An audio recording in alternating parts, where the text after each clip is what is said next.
Welcome back to our AFL Explained series. In this playlist, we'll break down key facets of the game, helping you transition from a casual footy fan to the resident expert of your friends or office. In this video, we'll look into how the holding the ball rule works.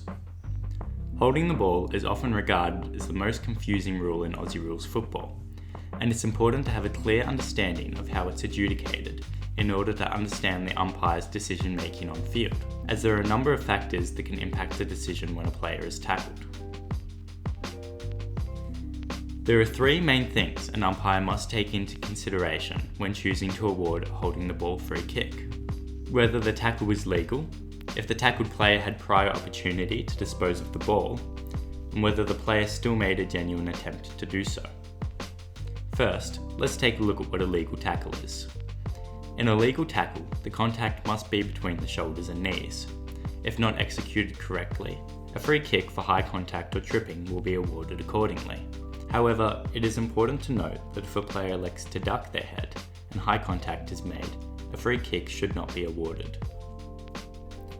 In order to aid player protection, the AFL has also placed restrictions on the tackling motion. If the tackler lands on the ball carrier's back, a free kick will be awarded. If the player is slung into the ground, or if a tackle is two motions, it can also be considered dangerous. The second key concept of holding the ball is prior opportunity.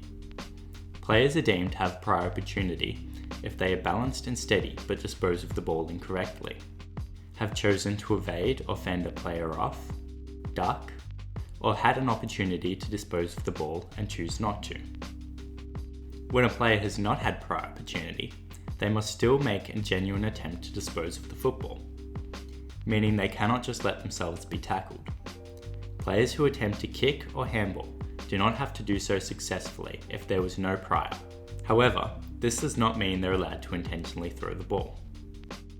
If the player's attempt has been deemed as sufficient, but the ball did not come free, then the umpire will restart the play with the ball up. Holding the ball is also awarded when a player dives on the ball. Where a player elects to dive on or drag the ball into or under their body, if legally tackled, they must legally dispose of the ball.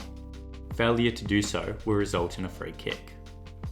The holding the ball rule often falls under scrutiny, as it's extremely reliant on umpires' interpretation, and frustration arises when a rule is not enforced consistently.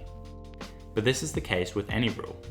However, the many different considerations make the rule quite complicated, and no matter if the free kick is there or not, fans will always delight in screaming ball at the top of their lungs. If you would like an area of AFL explained, please leave your request in the comments below.